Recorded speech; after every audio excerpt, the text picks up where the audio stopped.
विद्यालय के online class में हार्दिक स्वागत करता हूं। जैसा कि हम पढ़ रहे थे लेसन नंबर 9, इसका नाम था सजीव, विशेषता एवं आवाज। इसके अपन 2 भाग पढ़ चुके थे, आज तीसरा भाग पढ़ेंगे।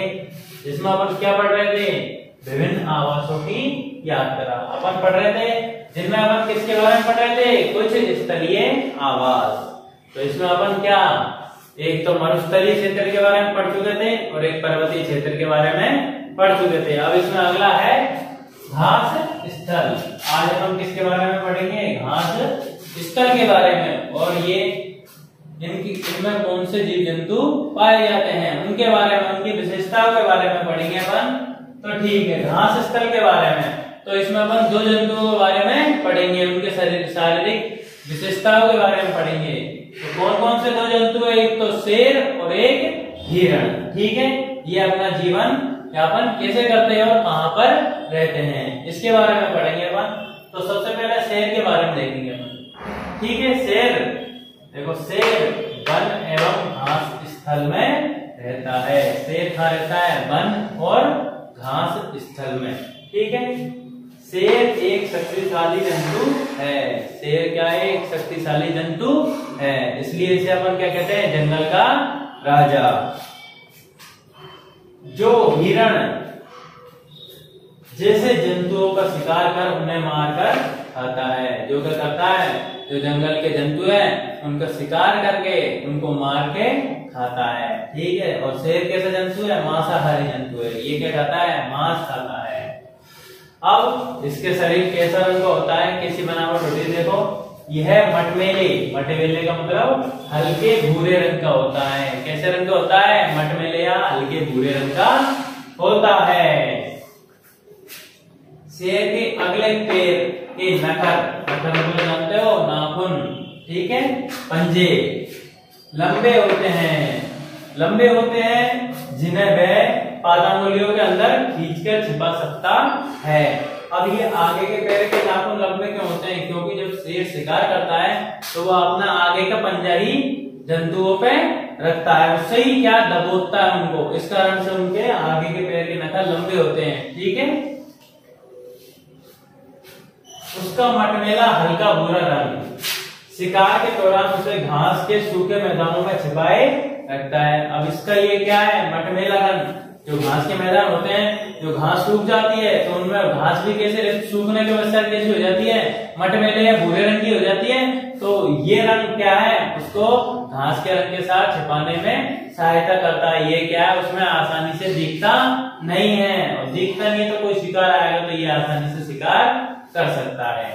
ठीक है, और शिकार को पता भी नहीं चलता।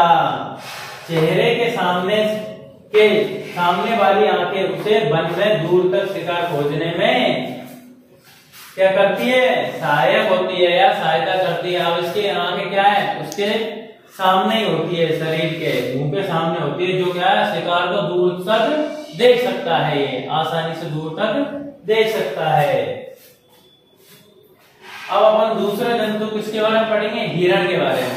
तो हिरण की विशेषता देखो, दूसरा जंतु हिरण है। कौन सा जंतु है दूसरा? हिरण। अब हम हिरण के बारे में पढ़ेंगे, जो वन या घास स्थल में रहता है। तो ये भी कहाँ रहता है? वन या घास स्थल में। ये क्या खाता है? पौधों के कठोर तनों को चबाने के लिए इसके मजबूत दांत होते हैं। क्या खाता है? पौधे के कठोर तनों को खाता है, और इसके लिए इसमें क्या होते हैं? मजबूत दांत होते हैं।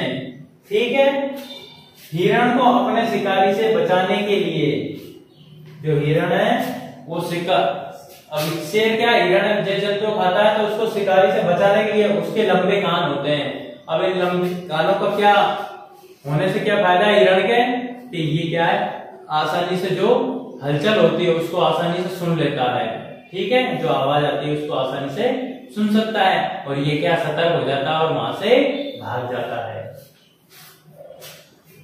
इसके सिर के पार्श्व मतलब पास में दोनों ओर स्थित आंखें प्रत्येक दिशा में देखकर खतरा महसूस कर सकती है। इसकी क्या है? आंखें दोनों दिशाओं में साइड में होती है, जो क्या है? आसपास के एरिया में सभी जगह देख सकती है। ठीक है, शेर के सामने होती है तो दूर तक देख सकता है। अब ये क्या है? चारों आसपास के एरिया को देख सकती है, बगल वाले को, ठीक है, और जिससे खतरे को महसूस कर सकती है। हिरण की तेज गति उसे शिकारी से दूर भागने में सहायक होती है। अब ये क्या है, इसकी तेज गति होती है, तो जैसे इसको खतरा महसूस होता है, ये क्या है, तेजी से भाग सकता है। ठीक है बच्चों, अपन हम पढ़ेंगे विभिन्न आवासों की यात्रा में जलीय आवास के बारे में। स्थलीय आवास के बारे में तो अपन ने पढ़ लिया, आप किसके बारे में पढ़ेंगे, जलीय आवास के बारे में, जिसमें पहला क्या है, जलीय आवास में समुद्र के बारे में पढ़ेंगे अपन। समुद्र के बारे में देखो, समुद्री जंतुओं का शरीर कैसा होता है, धारा रेखीय। धारा रेखीय मैंने बता दिया था, मछली के बारे में अपन पढ़ चुके थे। धारा रेखीय शरीर के बारे में मैंने बता दिया था कि मछली का शरीर अनुकूल होता है, जिससे धारा रेखीय होने के कारण क्या है, वो आसानी से तैर सकती है। अब समुद्री जंतुओं का शरीर कैसा होता है, धारा रेखीय होता है, जिससे है जल में सुगमता से। सुगमता का मतलब क्या है, आसानी से।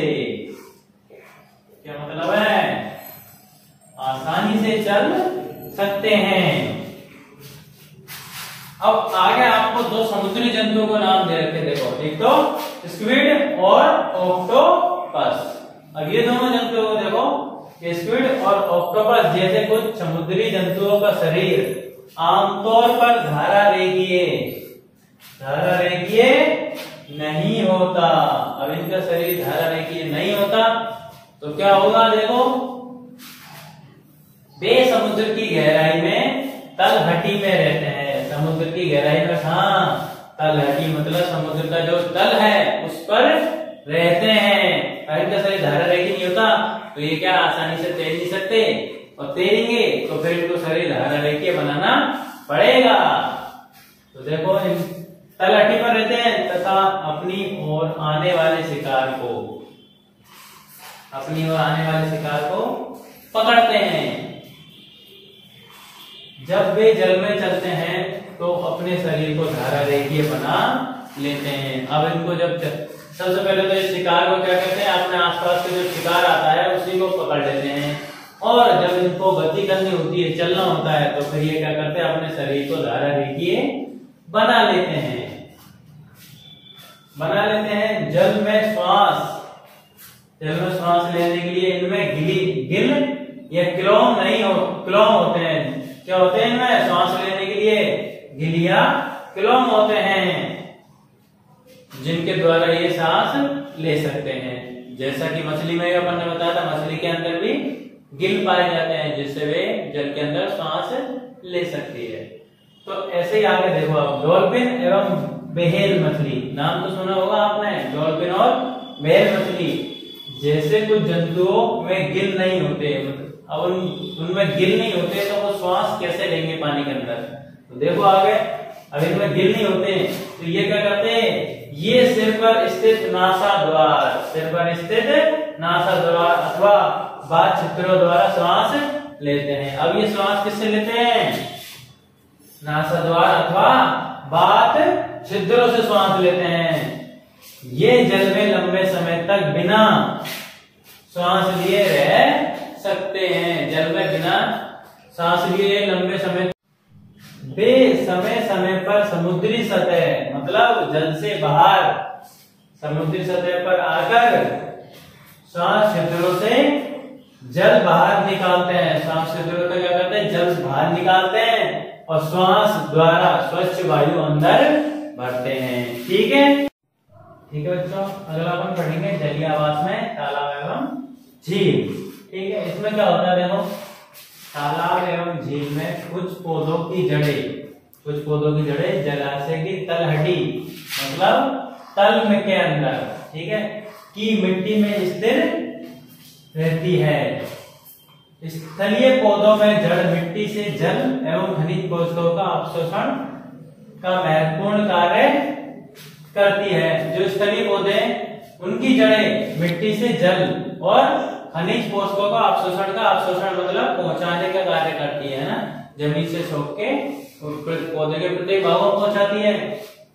परंतु जलीय पौधों की जड़ें आकार में बहुत छोटी होती है। अब क्यों होती है, क्योंकि जल के अंदर पाई जा रही है। जड़ें क्या करती है, पानी और खनिज लवणों का अवशोषण करती है अब जल के अंदर ही पाई जाएगी तो पानी तो आसानी से रहता है, जल के अंदर ही रहती है ना, तो जड़ें ज्यादा हेल्दी नहीं है। जबकि मरुस्थल में तो होता है पानी अधिक गहराई में पाया जाता है, तो जड़ें अधिक गहराई तक जाती है।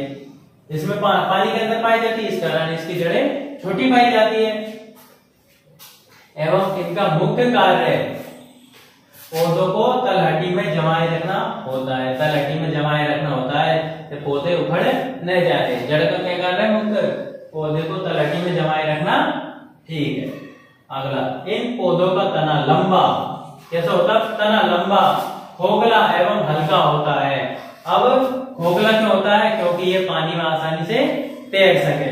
ठीक है, हल्का और लंबा होने, हल्का और खोखला होने से क्या फायदा है इसको? कि ये पानी में तैर सके और पानी के बहाव के साथ आसानी से न बहे। ठीक है, टूटे नहीं हो रही। आगे देखो, हल्का होता है और तना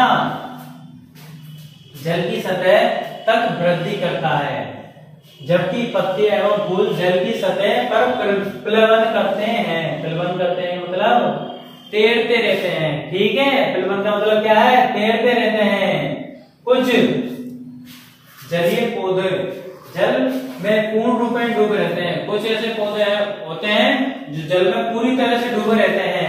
ऐसे पौधे के सभी भाग जल में वृद्धि करते हैं, और ये क्या करते हैं? जल के अंदर ही वृद्धि करते हैं। इनमें से कुछ पौधों की पत्तियां सकरी मतलब छोटी एवं पतले रिबन की तरह होती है। यह बहते जल में सरलता से मुड़ जाती है। कुछ अन्य जलमग्न का मतलब जल के अंदर, कुछ अन्य जलमग्न पौधों की पत्तियां बहुत अधिक विभाजित होती है, मतलब बहुत ज्यादा विभाजित होती है, जिससे जल इनके बीच से बहता रहता है और पत्ती को कोई क्षति भी नहीं होती है। ठीक है, विभाजित होने से क्या होगा? कि पत्ती टूटती करती नहीं है, इनके बीच से जल आसानी से बाहर निकल जाता है। अब अपन ने पौधों के बारे में तो पढ़ लिया, अब किसके बारे में? जंतु के बारे में पढ़ेंगे। और जंतु कौन सा? मेंढक।